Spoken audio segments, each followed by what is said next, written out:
Ngayon sa mga balita po naman sa lalawigan. Nauwi po sa barilan ang alita na magtsuhin sa Padre Garcia, Batangas. Sa CCTV footage, kita pang unang nagpaputok ng baril ang 65 taong gulang na si alias Berto.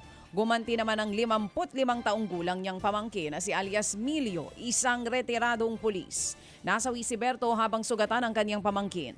Ayon sa asawa ng nasawi, matagal na raw na may tampuhan ang magtsuhin. Lumala pa raw yan nang ipahiya daw ng biktima ang kanyang pamangkin sa inuman.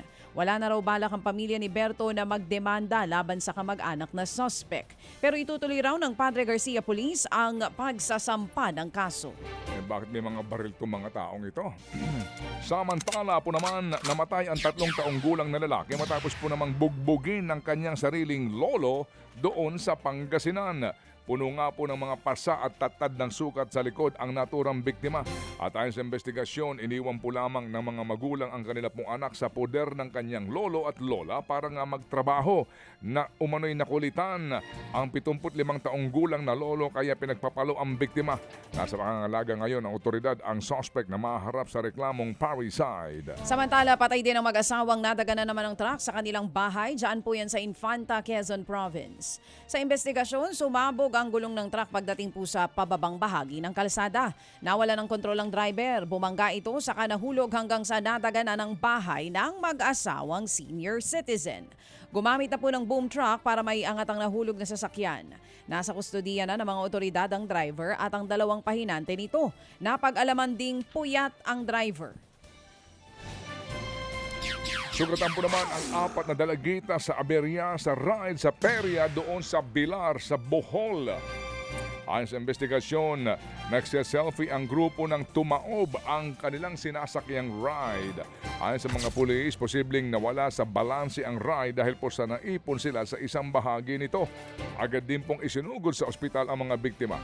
2 sa kanila ay nakalabas na rin po ng paggamutan. Inaalam pa kung magsasampa ng kaso ang pamilya ng mga biktima laban sa pamunuan ng perya. Aray ko. Ayun na. Samantala mga kapatid, sa iba pang balita, arestado pong isang lalaki matapos manaksak ng 4 na tao sa dinaluhan na burol. Diyan po yan sa Davao City.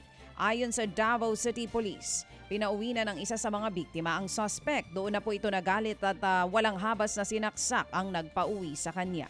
Umawat naman ng 3 pang biktima at nadamay na rin sa pananaksak. Nadala na sa ospital ang biktima. Nasa kustudiya naman ng Davao City Police ang suspect. Mga kapatid, patuloy po kayong tumutok sa 105.9 True FM para sa totoong balita, impormasyon, music and entertainment. Mag-subscribe sa aming YouTube channel at podcast at sundan nyo kami sa Facebook, Instagram, X at TikTok sa True Network PH. Bisitahin din po ang aming official website, truefm.ph. At panoorin din kami sa True TV Signal, Channel 19. Kami po ang 105.9 True FM. Laging true sa'yo, kapatid.